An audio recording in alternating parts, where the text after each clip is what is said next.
Hey everyone, this podcast is part of Story Mode, the podcast network of Gamefully Unemployed. You can support us and gain access to other great exclusive podcasts at patreon.com/gamefullyunemployed.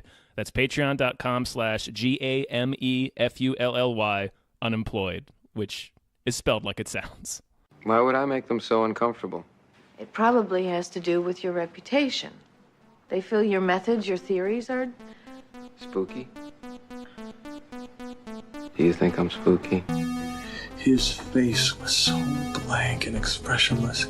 He didn't even seem human. I'm not turning my back on anyone! Have you ever found a metal implant in your body? Have you checked everywhere? Mulder, you have to understand! Put it down! You put it down first! Scully! Should we do that thing with podcasts where they're having a conversation already and it fades in to like what we're saying right now? Or should we have like an official intro? I mean, we can have both. Okay. So I'll keep all of what I'm saying right now in. This is all good. Okay. This is all good radio. Okay, good. Good radio. Hi. Hey. Hi, everybody. Welcome to everyone. Fox Mulder is a Maniac. Fox Mulder is a maniac. I guess we should probably start by explaining what we're doing here today. Yes. And what we will be doing throughout the course of this series. Yes. It is our theory that Fox Mulder is completely insane. Yes. From the X-Files, which you should probably know while watching this. And we are going to present to you, episode by episode, yes, a breakdown of just how insane Fox Mulder is. Right. These are, this is more... this is like this is going to be one of the more, I don't want to say rigid, but this is going to be one of the more tightly formatted shows that we do, because it's less like if you're a fan of the network, you've probably listened to Tom and Jeff Watch Batman, where it's more of Jeff and I having a discussion about the episode in general and like its idiosyncrasies and stuff and like what we like and don't like about it. We have a very specific thesis for our X-Files watching, and that is looking at each episode in a very, very critical way with an eye toward exactly how crazy Mulder is. Yep. Each episode. For that reason, I'm going to say we're going to probably do each episode will be an X-Files episode. Yes. Starting with the pilot. We're going through the whole series. That said, we might skip a few episodes down the line. When he's not there. Right. Because we're just focused on the one character. We're not interested in the big conspiracy plot. We probably won't do the broad strokes. We'll talk about what happens in each episode for context. Sure. We want to make this entertaining for people who haven't necessarily seen the X-Files. That said, it's on Hulu. It is. I highly recommend people watch it. Personally, my backstory is it is one of the first TV shows I fell in love with as a kid. Same. Yeah, Agent Mulder was my hero. Same. When I was a kid, me and my best friend, we started an agency together. We got our picture in the local newspaper for it because we wanted to be like Mulder. Mm-hmm. So yeah, he means a lot to me. He's probably got his picture in several local papers. Mm-hmm, mm-hmm. Oh, Mulder? Mulder, yes. Yeah. So the point is, this is coming from a place of love, but it's also... Going back and watching the X-Files, one of the things you notice is how incredibly insane he is. Yes. As an adult, especially. As a kid, it didn't mean much to me. He is a magic crazy person. Yeah, he should never have this job. No. But yeah, no, I was a big fan of the show. I didn't stick with it as long as you did. I fell off around probably 96. Okay. Like right before the first movie came out. Sure. Oh, wow. It was getting going. That first movie is great. Yeah, I was there till the bitter end. I'm pre Vince Gilligan. Yeah. Well, Vince Gilligan, no, he did like Pusher, which was, I think, early. When he took over as showrunner.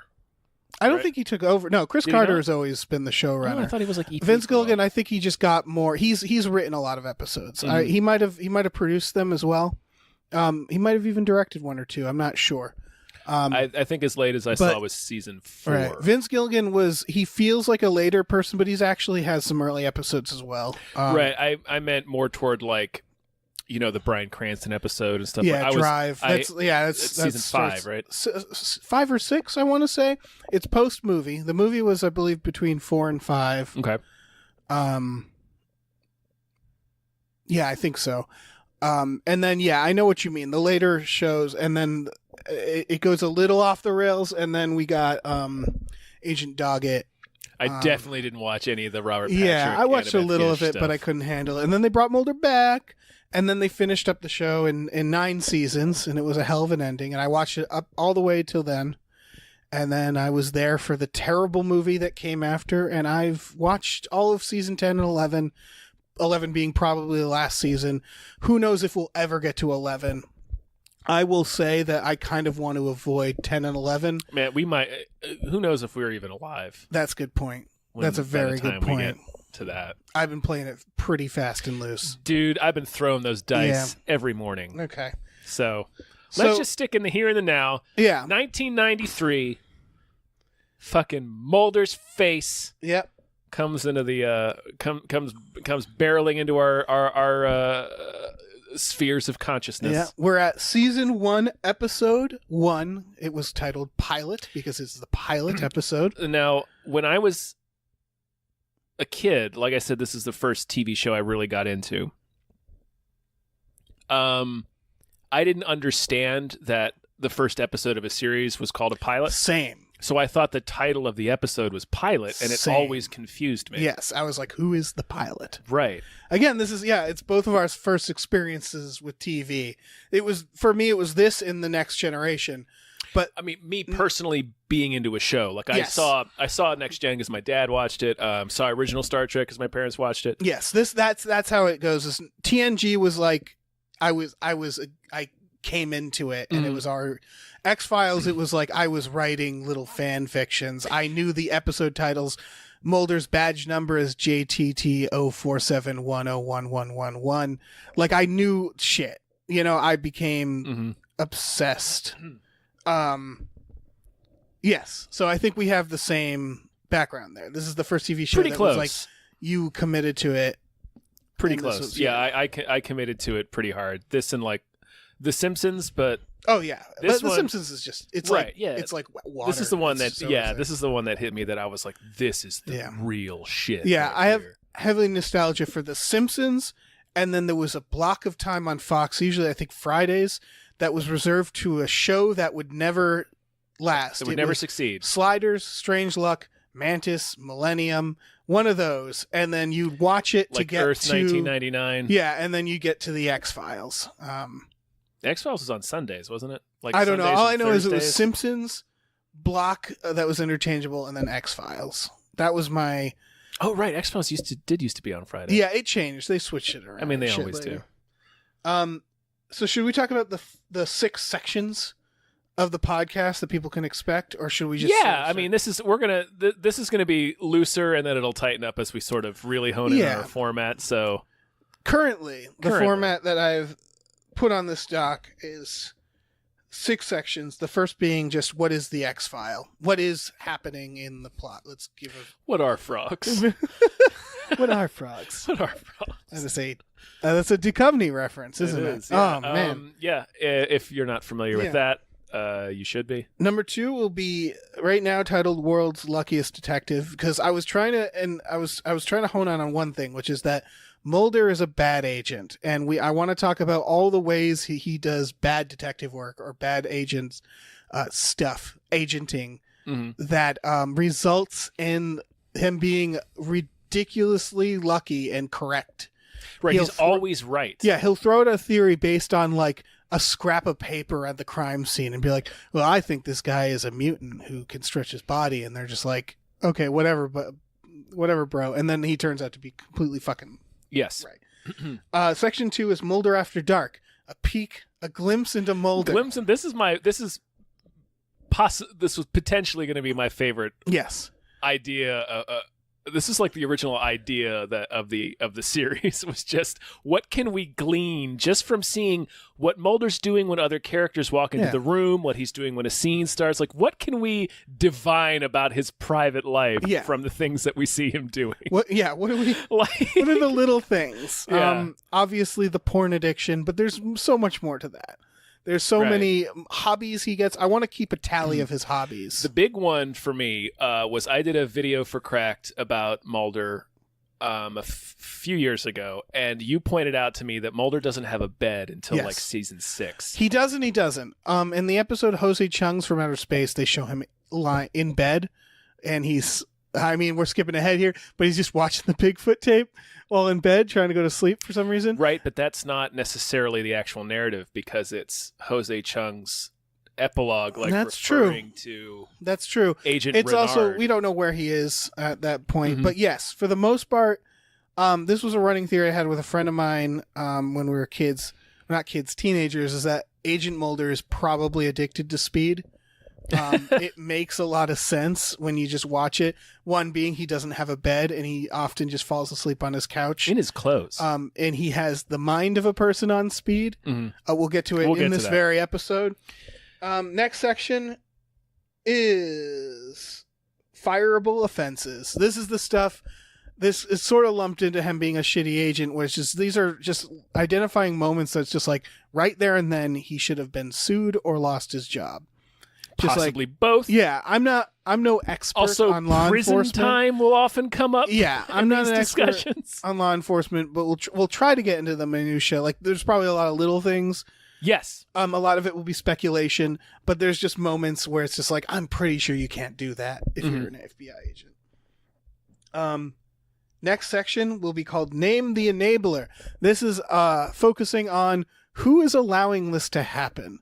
Because it's not always who you think. Well, I feel like your knee jerk is going to always be, oh, it's Scully. But Scully she often resists what Mulder is doing. Scully's one of the few people who's just like, you got to fucking stop this. She will enable him to an extent. Yeah. But and we can also talk about, this would be a section where we can talk about, in general, Scully's fucking, her descent into madness with Mulder. Yes. Because this is the very Nietzschean. This is looking into the abyss. Yeah, and it is important to note Scully is 50% of the X-Files. I don't want to ignore her as a character because she's one of my favorite characters, and she was one of my heroes growing up as well. But we're focusing on Mulder. Right, because he's a lunatic. A lunatic. I think in Name the Enabler, I would like to point out every now and then when Scully does something completely insane, because she can do some fucking crazy shit. Sure. There's one episode not too far in the first season where Mulder is just like, I don't know, Scully, that's a crazy theory. And it's like, really? And Scully turns out to be right. Like, she just gets a little Mulder in her. We'll get to this, and I think it doesn't come up until a little bit later. So he roadblocks around a lot of religious stuff. Yes. No. Yeah. The moment religion comes up, he's a real dick about it. Yeah. We'll get to it because there's later episodes where he just learns and confirms that demons exist, and he's like, well, that's just another paranormal thing, and it's like, no, that's demons. That's biblical demons, Mulder. Right. Yeah, and maybe we can talk about their relationship, because it gets romantic eventually if we get to that point. If we go late enough, yeah. And then finally is just what's the damage? How crazy like a fox is Fox Mulder. Fox Mulder. I feel like we should change the title to Crazy Like a Fox. Yeah. And I think I want to put a numeral value on some sort of rating system. Yes. How many poofy hairstyles? Yes. How many poofy hair drapes does this rate? And so, how many public weapon discharges? Yeah. The idea being that by the end of this series, we can look at a graph and see exactly the peak of his insanity. We have to be pretty consistent. Yeah, well, that's going to be the challenge. hard part. That's a challenge we're giving ourselves. I think I have enough knowledge of the later episodes. I'm sure you do, that like when he does something crazy early season, I can know like, oh no, that's only a 4. Like, because I have knowledge of where it's going to head. Because we'll get to episode 2. There's a moment that feels like it could be a 10. and it's not. It's not a 10. Well, it's like so. We'll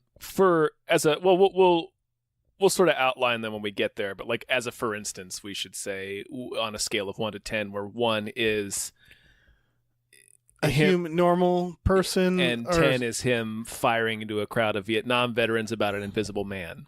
Yeah, I don't know if that's even a 10, to be honest, but I get your point. Yeah.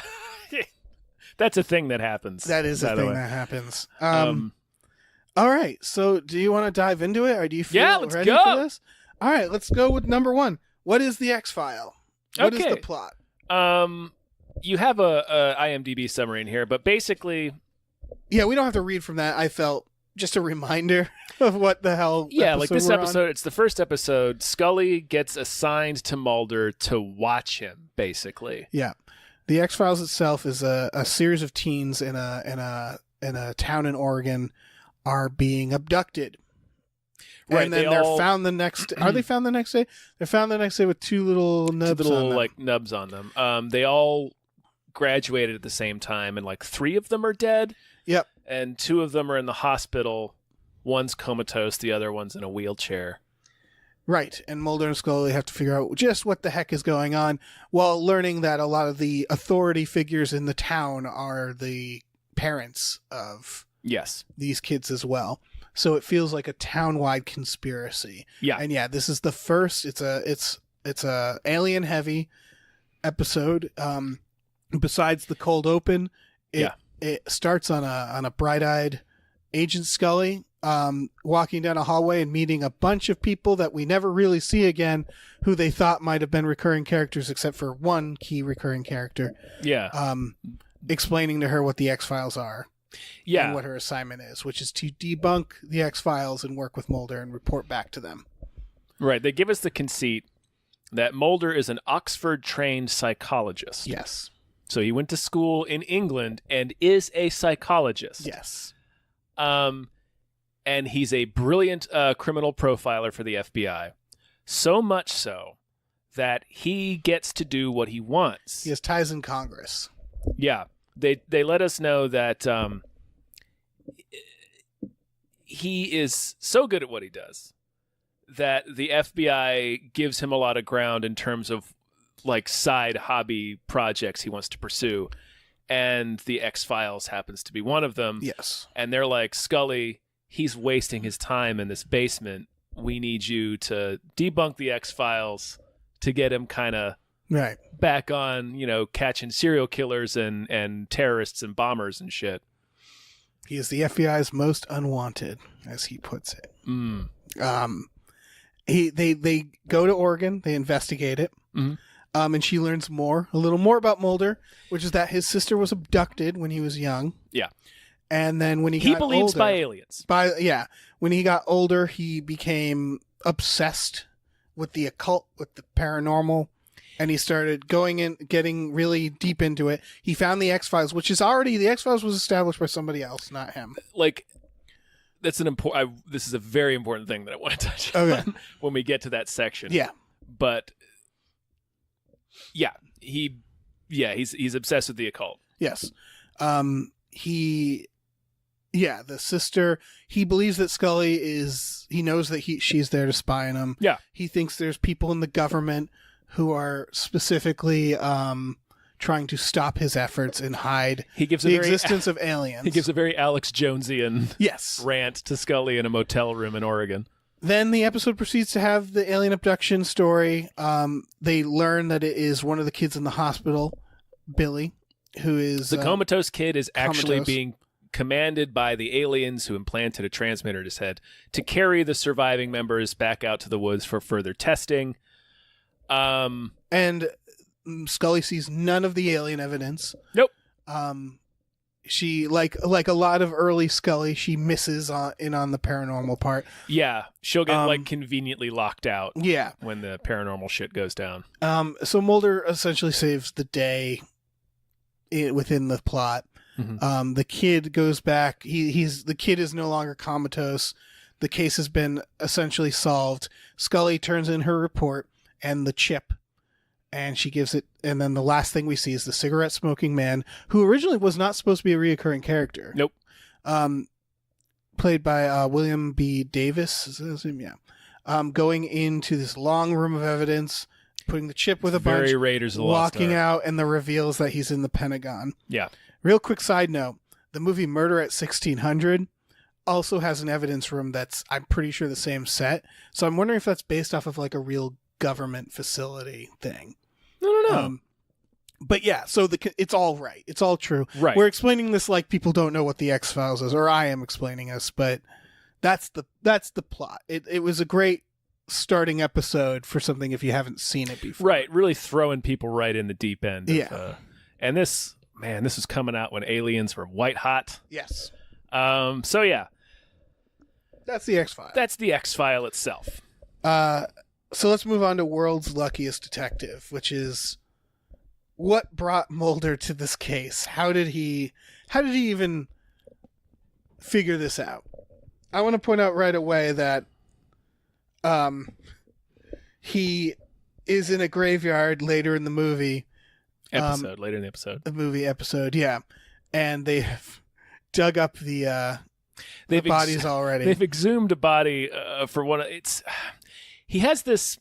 He notices that previous victims have these marks on them, so he wants to exhume the most recent victim, right, to see if there's the same marks on the person. The first time he legally exhumes. The second time they just go to the graveyard. Yes. But it's in, I believe, the cemetery the second time where he's just like, I know who it is. It's Billy. How did that happen? I don't know. I was so confused watching this episode. Is a little confusing. Yeah, it's the mother of all hunches, because Mulder is just like, it's the coma boy. And then he's right. And I think the only reason he's decided it's him is because it would be narratively interesting. Right, there's like no... What'll happen very often is more of a Sherlock Holmesian thing where Mulder will suddenly say, I know what's happened, or like I know, like he'll connect some dots, and then later he'll explain how he came to that conclusion. We have no idea how he figured out it was the comatose boy taking people out to the woods. He also mentions in this episode, it's the closest he's gotten to the alien stuff. Which that's a damn shame. Yeah, it also means that up until this point, the stuff we haven't seen, not much has happened. Because I bring that up because the first body they exhume is like shriveled and weird.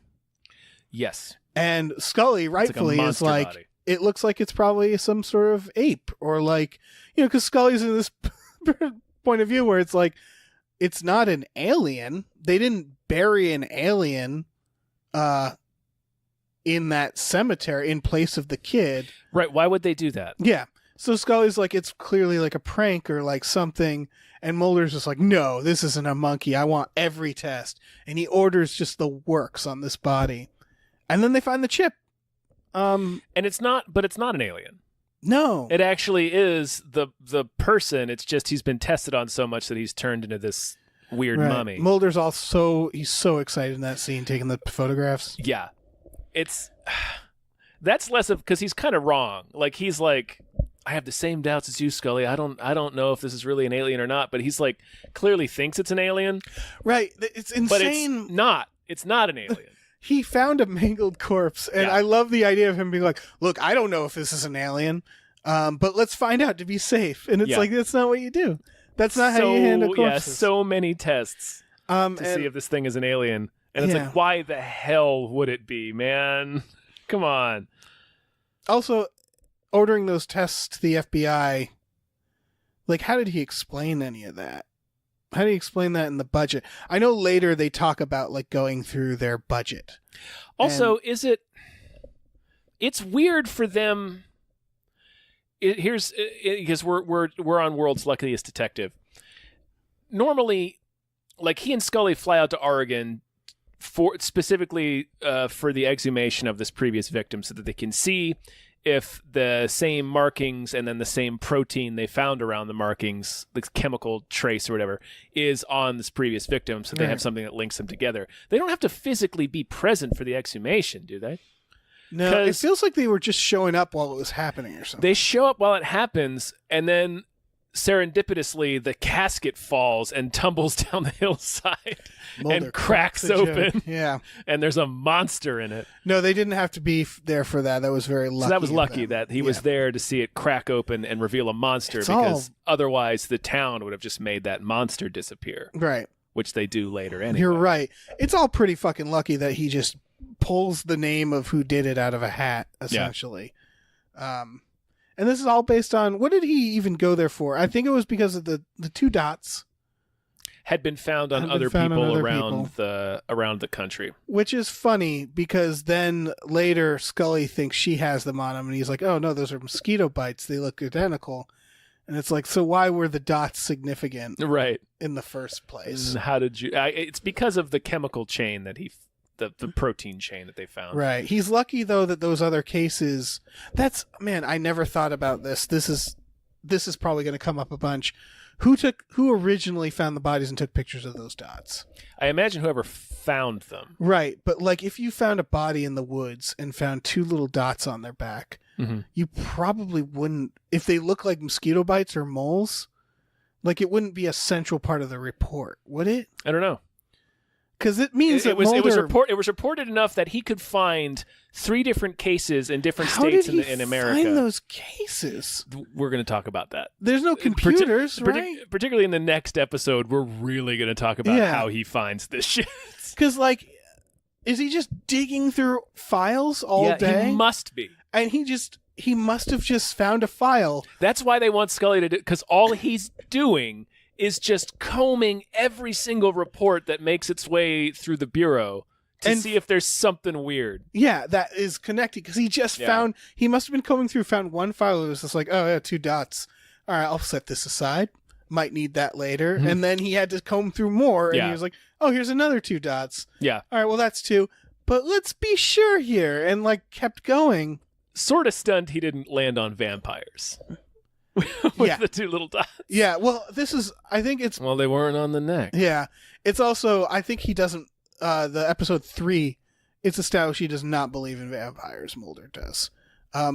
This is an overall theme, too, is Mulder lives in a world where everything exists. Yes. Where it's like, oh, there's no Bigfoot. There is. Are there every vampires? Single thing. Ghosts. Yeah. It's all true. Yeah. Every single thing. Everything. Fucking werewolves. I don't want to spoil this, but season, I think 10 or 11 actually explains why that is. Partially why that is, which I thought was kind of fascinating. Well, we'll get there maybe if we all survive. But that's like retconning, obviously. Sure. So this, we're taking this a piece at a time at face value. So yeah, he went through these files, he found them. Yeah. And then he pursued it and happened to actually make a case out of it. So yeah. So he Lord knows how many towns he's flown to find nothing. Where it was just nothing. Yeah. Yeah. Where there was just mosquito bites. Yeah. How many times he's expensed plane tickets. So that was World's Luckiest Detective. Let's get into Mulder After Dark.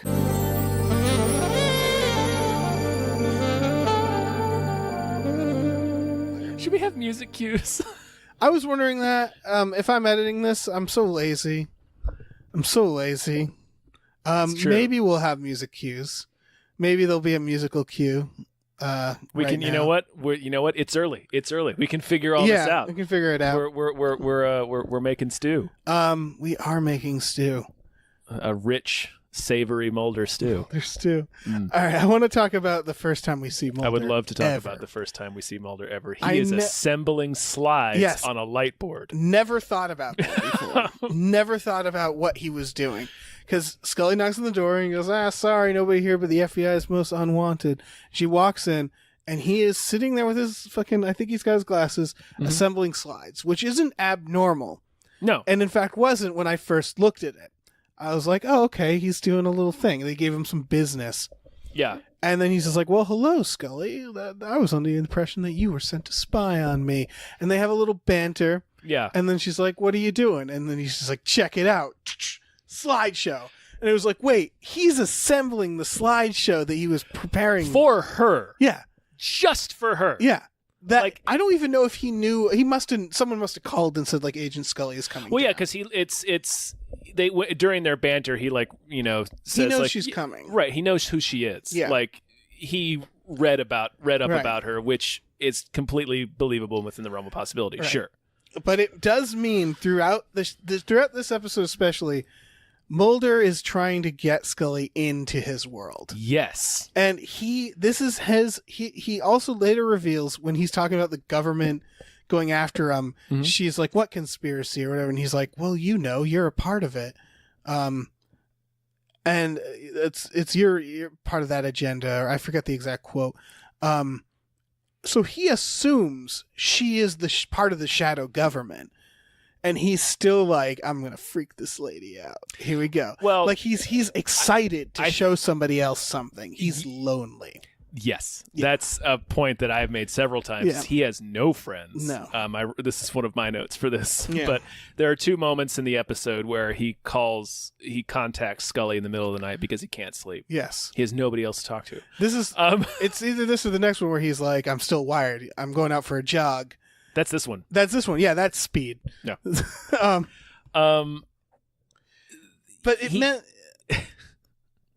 like I don't think he knew until the day of. That morning he got a call and they told him like, we're sending you a partner. A partner. This is her. And so he assembled this slideshow is for no one else. Mm-hmm. He doesn't need to convince himself of the body of evidence. Right.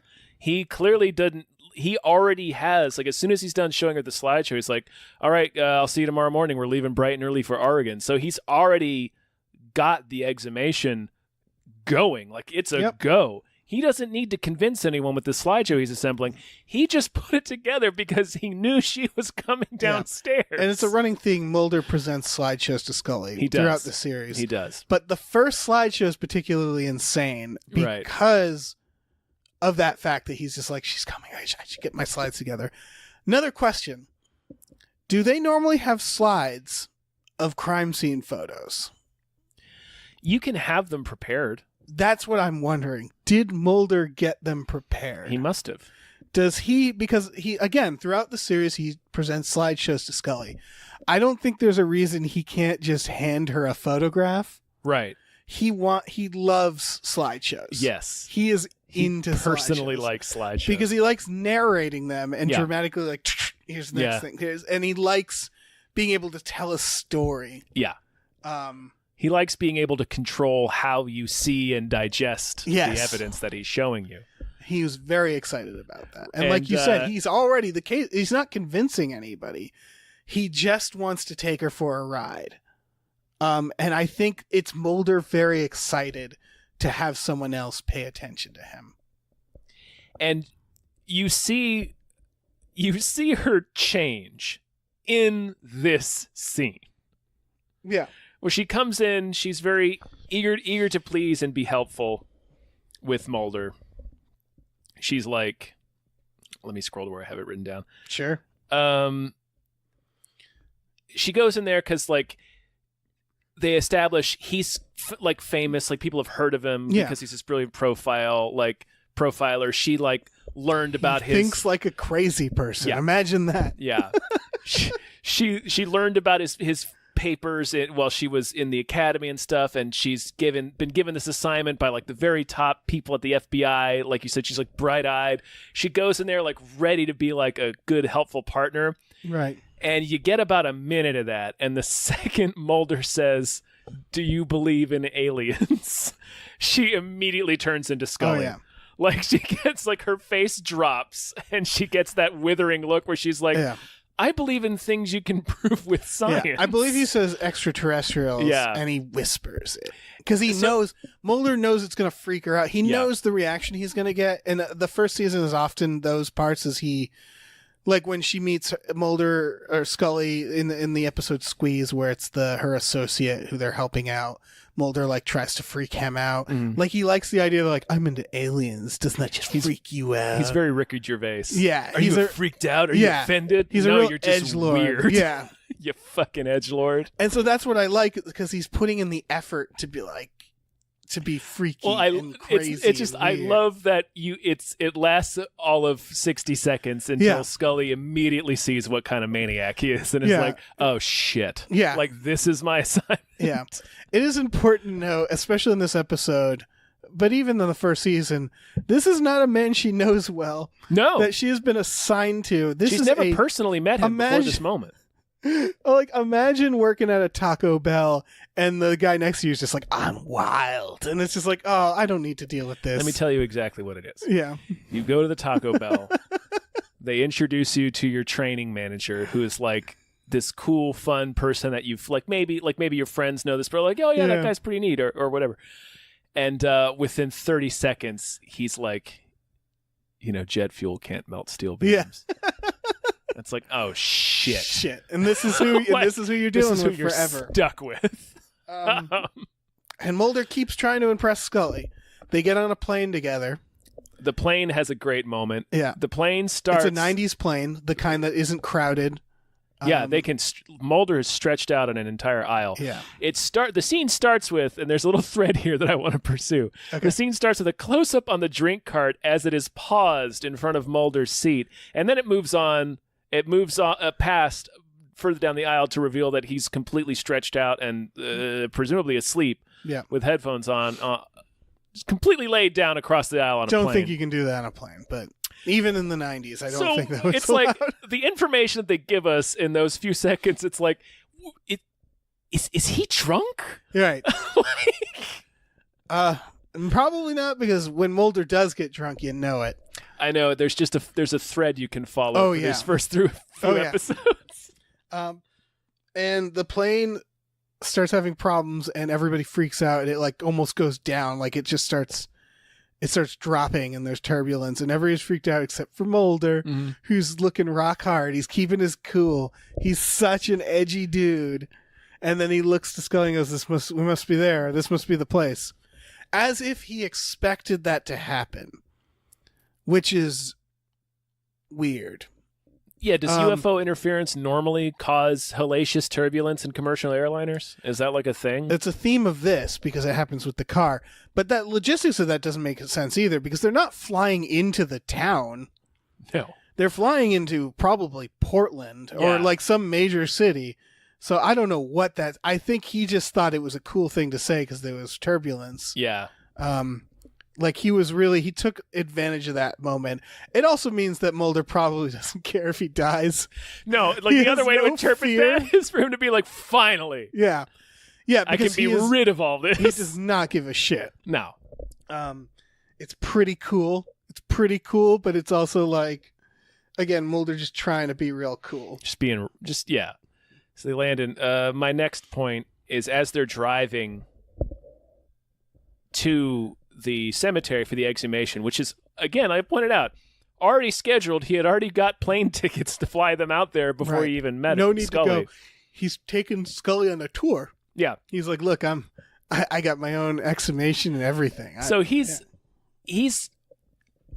talking to her in the car while she's reading the file, and that's where we first see the medical examiner's name, and he winds up being part of the cover-up. Right. So she's like, they're discussing the case, like actively discussing the case. He is eating sunflower seeds while he's driving and flicking the shells out the window. Oh, yeah. Two things. One, that is the most, like, outside of, like, eating shelled peanuts, that's like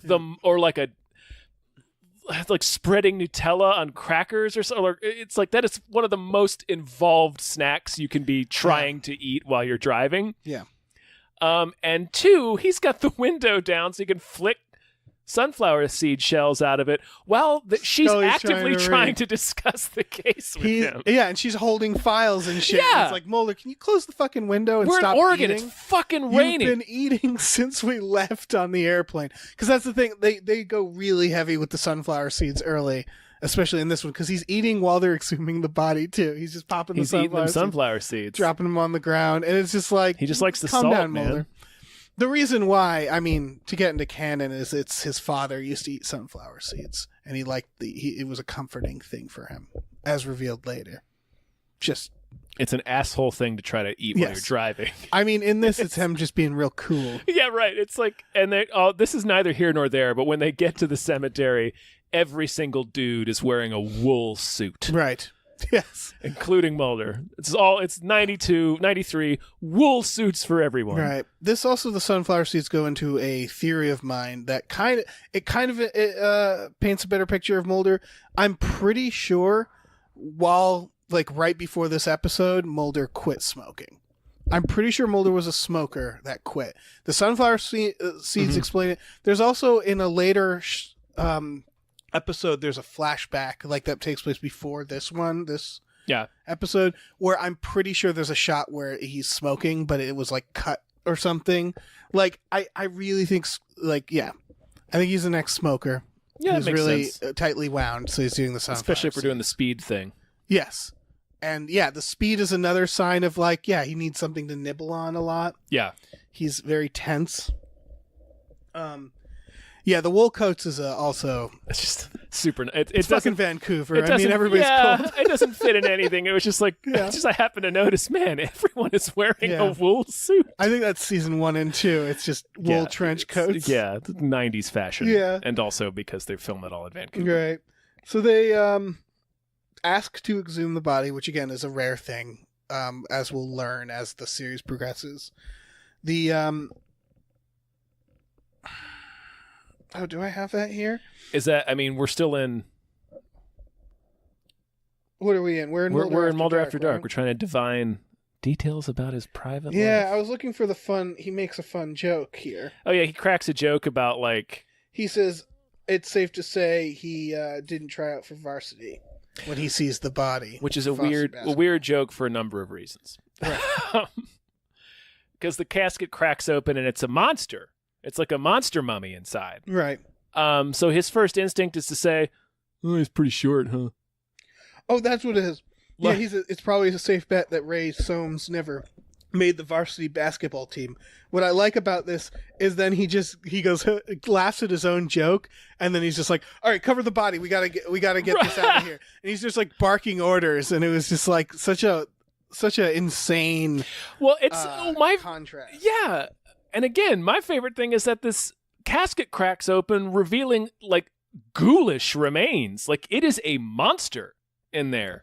Oh yeah. And his first thing is to look at it and be like, "It's kind of short. Oh yeah. That's a That's a short guy. Probably didn't play basketball." that's a Mulder thing. Is again he's kind of a sociopath. In the episode Humbug, there's a moment like that where a funeral gets crashed, and it's really upsetting. And then he's that there's multiple funerals. That Glad we Mulder's didn't make crashed. the wake. That's a regular thing. We can get to that in Fireable Offenses. Is that I don't think the FBI attends funerals of the people who die. I don't think most investigators do, And I don't think they should. Weird. I think it's It's a little weird. but we'll get to that. I want to back up a little bit because I forgot about the when they're driving into the town, the radio gets on the fritz, Yeah. and that's just a thing radios could do. We don't know. When you're driving from one county to the other, sometimes the radio station changes, and Mulder pulls over. And he's all excited, and he gets out of his trunk a spray paint can and marks the road with an X, and it's yeah. Two things. There's One, this is a rental. Mulder he- had to purchase the spray paint. Yes. Okay. So Between there and the airport, because they won't let you take that shit on a plane. right. So I was wondering about that because at first I thought does he just always keep spray paint in his trunk? But you're right, it's a rental. It's a rental. He purchased that. He was like, Scully, we got to stop somewhere real quick. The name of it is escape. The word for it is escaping me. It's something from the FBI's motor pool in the area. Okay, yeah. It's a Right. Either way, that's not his He car. knows the spray paint's in the trunk. yeah. He bought it. As he's moving things aside in the trunk to get to the spray paint, we see that he moves a piece of hard shell seafoam green luggage that I really hope is his. Yeah. I that hope sounds that's about his right. suitcase. The other thing is just the act of doing that. What is he trying to achieve?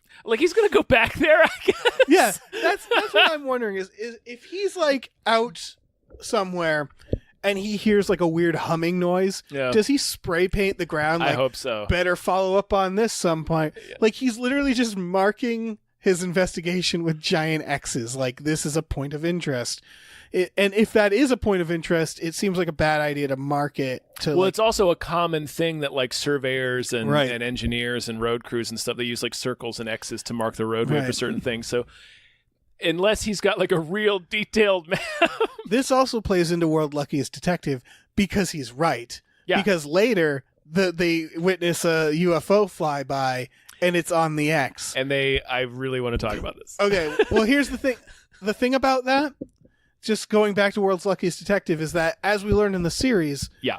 it's not a location thing. Like, it'll be a town that there's like an army base and there's UFOs and stuff in the area, but it's not the physical exact location that UFOs will reoccur at necessarily. So Yeah. it's extremely lucky that Well, I guess- the X even mattered. I guess because we find out that the aliens have, I guess, either been hovering over this place or just Right. keep coming back to this place Right, for yeah. these 5 specific test subjects. I want to talk about later on in the episode when they lose time driving back over that same spot. Yes, they drive the back over missing the time. X. Mulder, They lose 9 very minutes. excited about it. They lose 9 minutes. The car's just dead. It rolls to a stop, and Mulder hops out of the car. He's got an enormous smile on his face, and he's like, Yahoo! Yeah. As he hops out of the car. So I want to see the 9 minutes of time where that car is just rolling down the street. And they're just unconscious. Because they don't realize they've lost anything's happened. So it's just Mulder with a gigantic doofy smile on his face. And Scully just looking like she has no time for any of this. That's a very good question. Just like almost 10 minutes of him just rolling down the street. Alien stops and like looks at him like, huh. Pointing at it and laughing. This guy. Because I don't know how the missing time works. Because I know like later in the episode, I think it's Max. It's the one where it's a reoccurring character gets abducted from an airplane. There's a missing time moment. And I know the idea is that it's missing time because the aliens came down and fucked around and left. So yeah, you're right, is that the aliens must have been near them there. Yes. They must have come down and just maybe they like stopped the car like, oh Jesus. I don't know, or like they were probably had their business, like they were in the perimeter. I think they were they were at the edge of the forest where the aliens show up. So yeah, you're right. And at the car is probably just rolling. And at the same time, we know that's when Peggy, the woman that was in the wheelchair, died. Right. Because Billy took her back to the woods. Right, her watch stopped. Yeah. Yeah. And to be fair, I think they're not that far from the X because like they run back to it. But right, but they probably still, did roll over I want the to think about the 9 minutes of time of that just completely dead cars. Yeah. All the electrical systems are dead, just rolling slowly down the street. Here's the other question though about missing time. Okay, hold on. You're not blow the lid off this. Yes, because in that Are you later about to blow this episode, case wide open? when he gets abducted from the plane, Uh-huh. there's missing time, but they show the people on the plane seeing it all happen. Meaning that, We'll deal with that. well, what that means is that it might not have been them unconscious rolling. Mulder might have seen aliens and Scully in that time, and then their memories were erased. That's even crazier, because it means that before they missed the time, Mulder was probably like getting out of the car, chasing the UFO. Scully was like, "Oh my God, you're completely right. This guy I've just met." Yeah. Like Mulder's life could not. It was a peak moment of happiness, and then the aliens just snatched it away. It's a real sliding doors situation. Real Robert Frost. Oh dilemma. shit. All the power keeps going out. The power goes out at their hotel. Scully whips out This was a romantic candle. Yeah. This is a glimpse into Scully. Maybe. Because as I had a revelation as I was writing this note. Oh, okay. Because she whips out a candle to like take a bath, and then she is I can't stress how much this is like a meatloaf candle. Yeah, this is one of those moments where I feel like I don't know if Gillian Anderson objected, but they did this where they're like, let's show a little skin, and then they never She's do it again completely in her underwear for no reason. And it was just like, I think maybe audience were like, just come on, like she's also a scientist and doctor, and they never did it again. I think it might also be a symptom of it being a pilot. Yeah, you're right. So once they got ordered to yeah. series, she might have been like, we're not doing that. Or shit maybe again. they were just like, Maybe, to their yeah. credit, like, Yeah. that's too much. But whatever the case is, they felt the need to have this sexy moment with right Scully. where she's completely in her underwear for no reason. Yeah, and then she runs to Mulder. She and runs to Mulder. This is a pretty maniac thing on Scully's Yeah. part, like half naked. But you were talking about candles. I was talking about candles. She runs over to Mulder's room. Mulder also has a candle, which is burned down even more. Right. Are these Mulder's candles? They might be. Did he pack them with his spray paint and his seafoam green hardshell suitcase? It's extremely possible that Mulder thought he was getting laid on this trip. He thought he was Maybe he going just to has really impress her. I mean, who knows what dark purpose Mulder has candles for? But Mulder, and this is one of those things that it happens throughout the series, obviously with the shipping, but Mulder is clearly a little more interested in Scully than Scully is interested in Mulder, Yes. especially near the beginning. He's always calling her at the middle of the night. He wants to impress her. Maybe he just wants a friend, I think, but those candles sort of say otherwise. yeah, unless he was using it to like talk to ghosts. I was about to say the other possibility is they're from the I mean- hotel, and Mulder has just been using a candle Yeah. more than Scully. But like, how many motels have you been to that have had candles? Right. And they would, if it was a blackout, I could see the motel being like, here's some candles. But you're right. Those candles have been used before Quite the a bit. blackout. Also, they both have flashlights. Yeah. They just well, don't use them in this. yeah. Oh, you're right. Yeah. Yeah. I think they wanted to make it creepy and sexy, Definitely. but it makes it crazy. Now, this scene This is is a very important the scene. blackout scene. Yeah. Yeah. This is a when, key fucking scene. This is when Mulder goes full on Alex Jones. I just got chills because okay, this isn't a big spoiler because I know you haven't seen the series finale. Mm-hmm. It ends in a hotel room. The series finale does, and I just realized the significance of that. Oh, yeah. It ends with Mulder and Scully in a hotel room. Nice.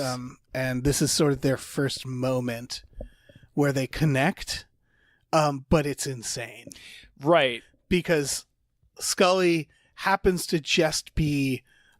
Scully must have sized up Mulder immediately and was like, if I have to, I can take this man out. Yes. Yeah. It was in the moment when he asked her about, do you believe in extraterrestrials? Because this is a scene where if Scully were a different person, she would leave Yes. immediately. Or if Scully was most people. Right. She would immediately call her superiors in Washington and be like, Yeah. he needs to be put behind a desk immediately. Yeah.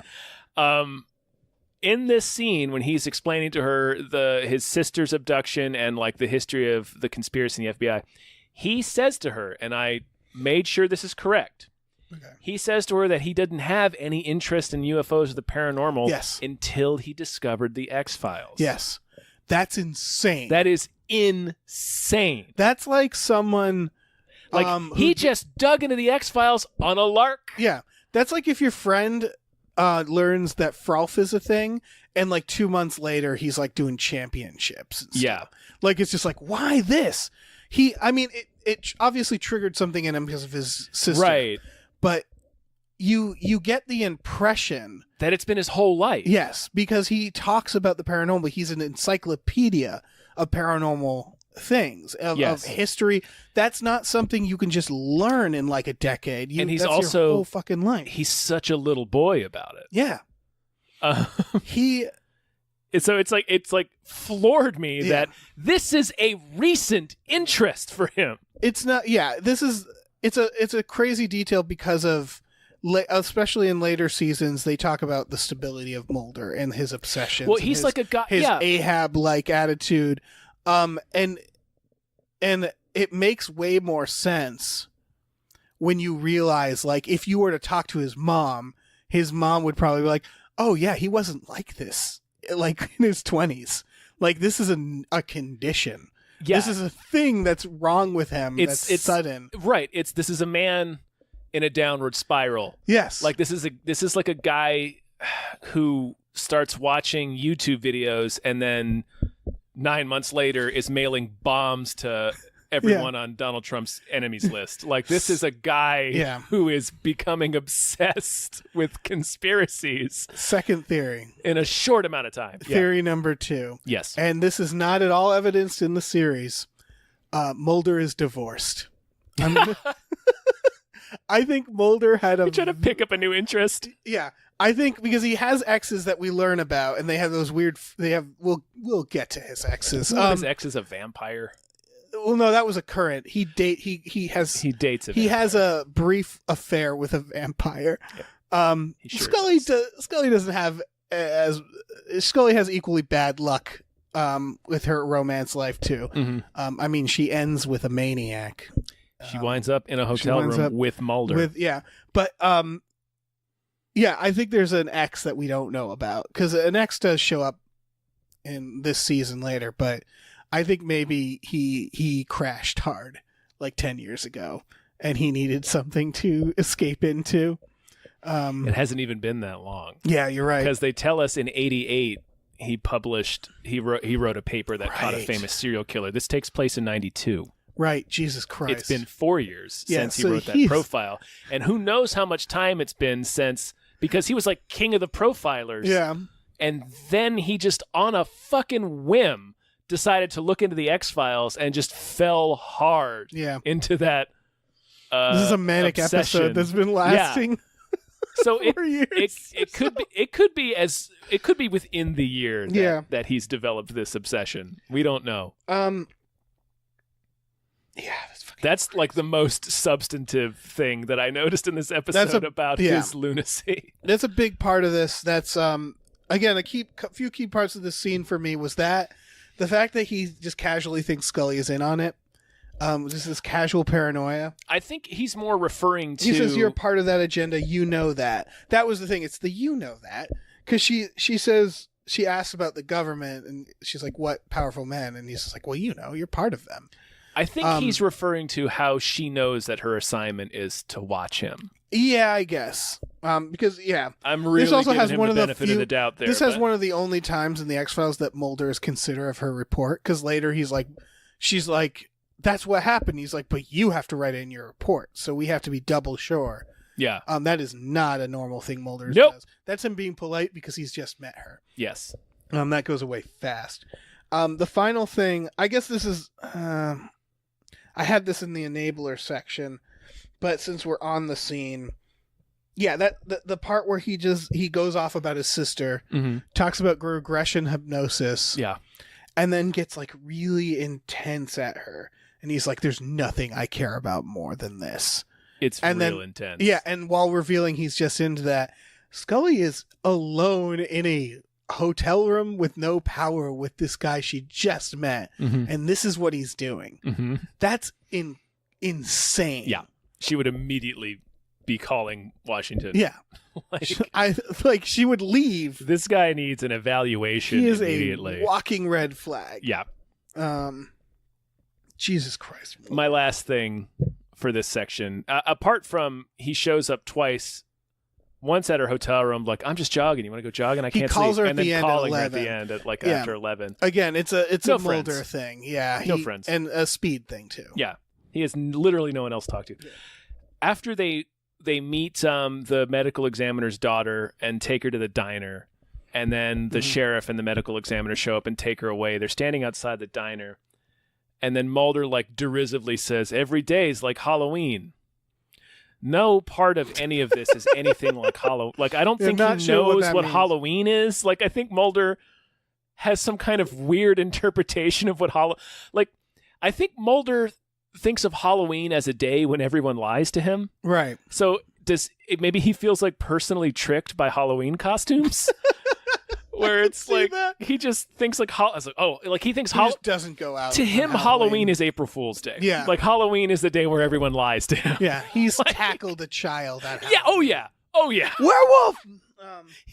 I mean, we deal with it in what's it called, Bad Blood? Yeah, Bad Blood, where he fucking stakes a child. Yeah, he stakes the great Hambino. We'll from the get Sandlot. to that, but yeah, that's the world's luckiest detective. Yeah, he tackles a child, stakes him, and he turns out to be a vampire after all. Jesus Christ, that can't be the first time Mulder has shot an errant child.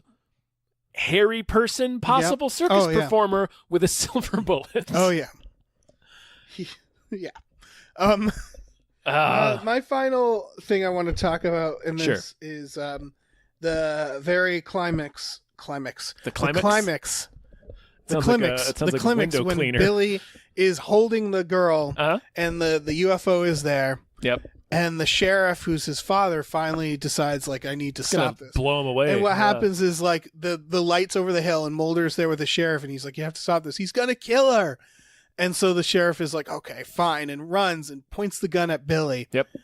And Mulder sees the abduction. Now, at this point, that's Mulder being like, you have to stop this. Yep. And the sheriff's like, okay. Mulder then tackles the sheriff And allows the abduction. and to allows happen. the abduction to happen, which is the exact opposite of what he had just said. Yeah. Luckily, the girl, she's still there, I believe, at the end. She Yes. doesn't get abducted. No. But she could have been. Could have been. Mulder risks her life. He thinks she is going to get abducted there. Yep. He lets her get abducted, like his sister got abducted, because he just wants to fucking see He it wants to happen. see the aliens. Yeah. Again, even though I think It's more than he just knows that she's going to get abducted. He can infer that she's going to die Yes, because they've all died. because they before. have all died up to that point. He is murdering He her. just wants to see the aliens. Yeah, and it's crazy because he had just been like, he's going to kill her. So Yeah. he says out loud he's going to kill her. He knows what's at stake. Yes. He goes over that hill and he's just like, wait, well, hold on. As soon as he sees the alien lights, he's like, stop. Yeah, and he tackles a law enforcement officer from stopping a criminal. Yeah. That is crazy. That also brings us into the next section, I think, Yeah. which is, do you have any more? Tidy little segue. Yeah. No, I don't. It's fireable offenses. Shit that should have gotten him fired. That's probably one. That's probably one. Also, just the beginning of this, like, we talked about it, where they're like, he's been working on an unassigned project called the X-Files. It's just like, so fire him. Or just Like- tell him he can't do that. Yeah, exactly. Like, that's it's my- unassigned. That's my we're on firing. That's right. yeah. Exhuming the body. Like, it's not a federal case. Right. Like, They're going to be like, you did what now? he has evidence of 3 other people who've died or in different states around the country that also had similar markings on their body, but he doesn't know that this particular body has markings on it. Right. He is just suspects that it is, but there's nothing about it that makes it a federal case. So he just rolls into Oregon and digs a body up. Yeah. That, Feels like the family could sue. I mean, or- it's clearly official because yeah, but so like, he yeah, won't technically be fired for that, but that's just like one of those moments. Like, how is his authority stretching here? Well, again, it's a thing where they're going to look at they're going to send their expense report, and they're going to be like, wait, why did you do this stuff? So wait, you dug up a body? And it turned out to be some sort of amphibian or not amphibian, like shriveled body, Just- and you ordered all these tests on it. like flipping through Yeah. a clipboard. Okay, so you dug up a body, flip. It was some kind of monkey or fish person, flip. You ordered $500,000 of scientific tests on it, flip, and it all got burned up in a hotel fire. Right.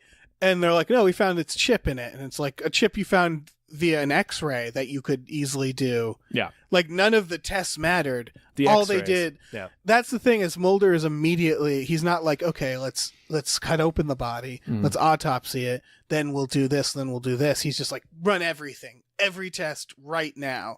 Not like just cover it all. Not like a progressive thing. My I want Okay. real quick. I just want to say the reason for fireable offenses, because I think it's important, is that throughout the series we learn that the shadow government doesn't want Mulder involved in this. right, they're trying And to stop him. They say stuff like, "Why can't we just kill him?" And the cigarette smoking man will say, "You risk turning one man's obsession into a crusade." And it's like, okay, sure, whatever, buddy. That doesn't make sense. Yeah. But why not fire him? Right. They only think about why can't we kill him? It's like, but here's the thing: you're his boss. Yeah. If you Like, fire him, yeah.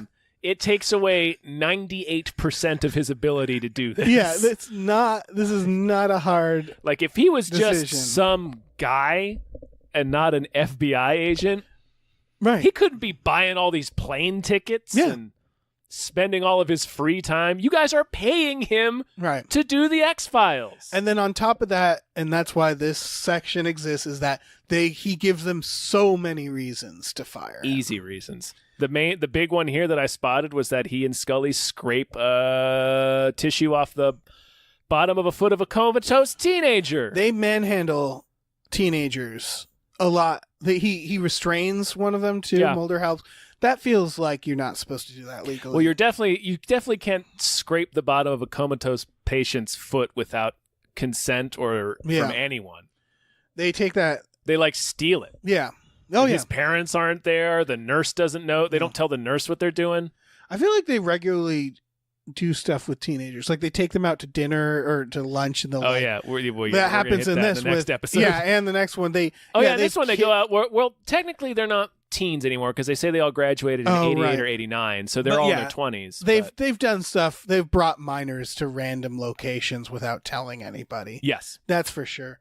I feel like they've gotten, and again, this is going to be a thing throughout. They making a murderer kids.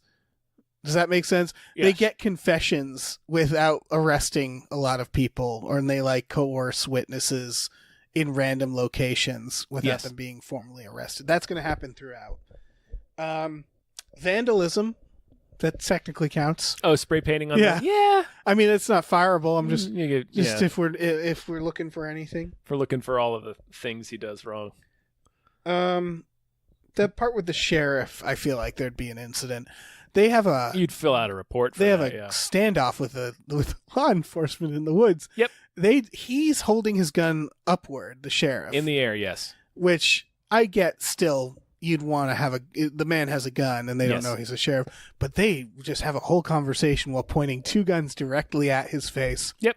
And the sheriff, being a complete badass, is totally nonchalant about the whole experience. Yeah. But I feel like there's a lawsuit bubbling up in that. There's if he was definitely some paperwork. Yeah. And then, of course, just pointing out that the second time they go to exhume bodies, it's in the middle of the night in the rain, and they haven't told anybody.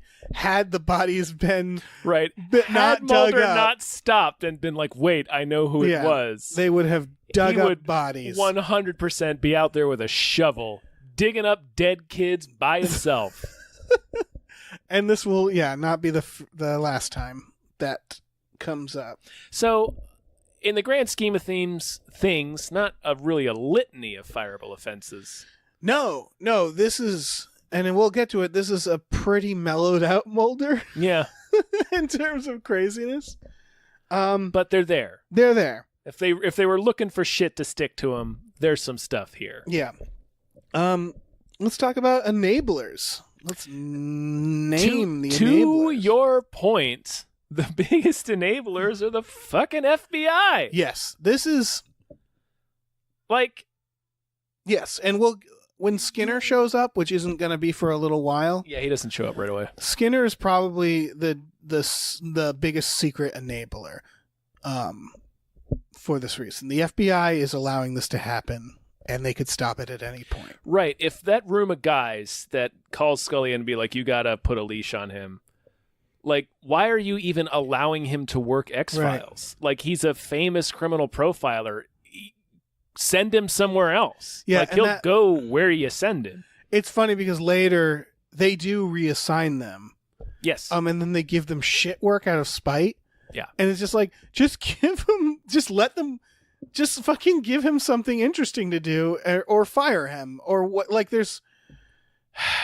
I bring this up in the, and they close the X-Files and begrudgingly reopen it a few times.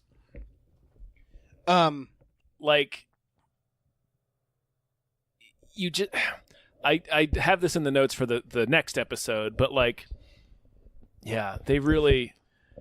They can end it at any point. Yeah, they can end it. They're allowing him to use government resources to investigate the government. Yeah, it's why? Just you're indulging a shitty kid with a weird hobby. Just fucking, he'll go where you send him. Yeah, there's I think a reason why, and I guess we should wait. Yeah, to get to that theory. Well, we're gonna take we're gonna take all this at face value on an episode by episode Yeah. basis because we're gonna know exactly what the viewers would know at this point. Yes. I do wanna because it's talk more about- fun that way. Yes. I want to talk about the Stockholm Syndrome that we witness. On Sure. this, because it begins with Scully. Like, I just love the progression of Scully in this because it's like, it's 40 whatever It's been a minutes. bewildering 48 hours for Scully. And for her, it's like maybe a week. And she's the first shot of her. It's almost like they're setting up this tragedy. They're like showing the downfall because they show her and she's like young and energetic and like, I'm excited to like work at the fresh FBI. out of college, Yeah. got a medical degree. And by the end of this episode, she's laughing in a graveyard. Yep. While it's pouring rain as Mulder screams about aliens. That's her only response, by the way. Is Yeah. she just laughs. Well, she finishes his theory. He's like talking about it, and then Yeah. she finishes the idea and starts laughing because she knows she's broke. He's broken her Yep. in that moment. She's just like, what am I doing in a graveyard with this maniac, with these trying to exhume bodies illegally? Like, this is the start of a dark descent. It's real death of a salesman Yeah. for Scully. It's real Glengarry Glen Ross. Yeah. for Scully.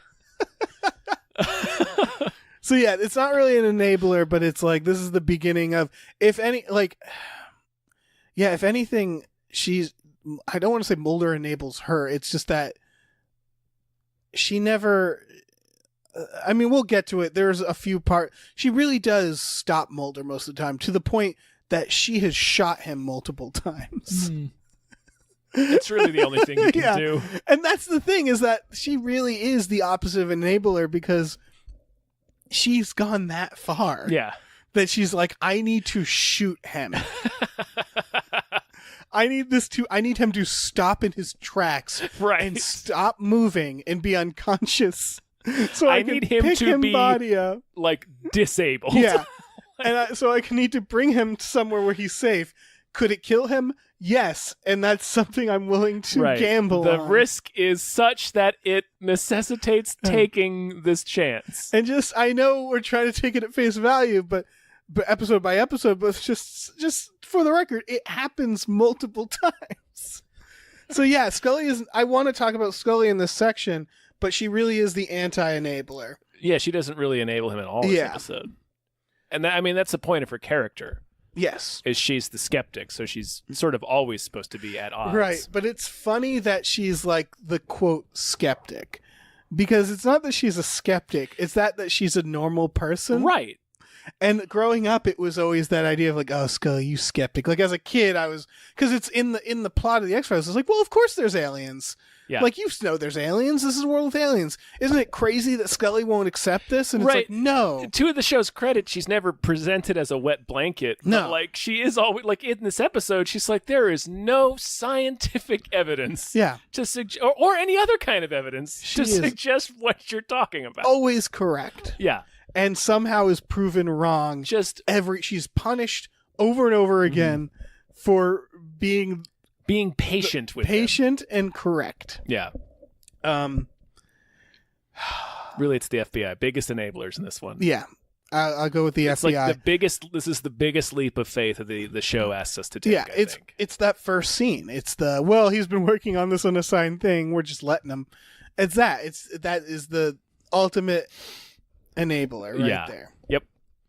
All right. Well, let's move on to Crazy Like a Fox. Like a fox. How crazy do you think he is in this? I feel like this is pretty. What did I write? I feel like this is not. This is a pretty restrained level. Like he gets pretty Alex Jonesy on Scully in the motel room. But like he's still kind of following procedure.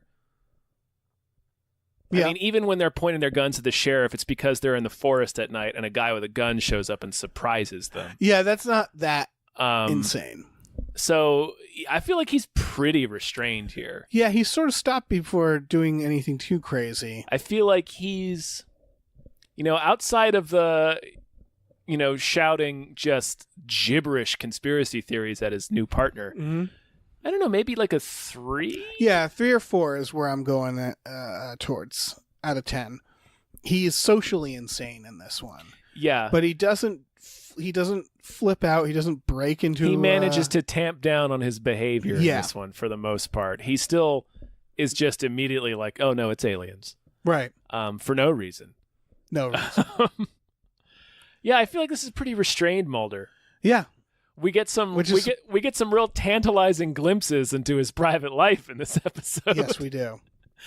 We're getting hints that there's something. Yeah, we're something we're more. seeing some real cracks in the paint, as it were.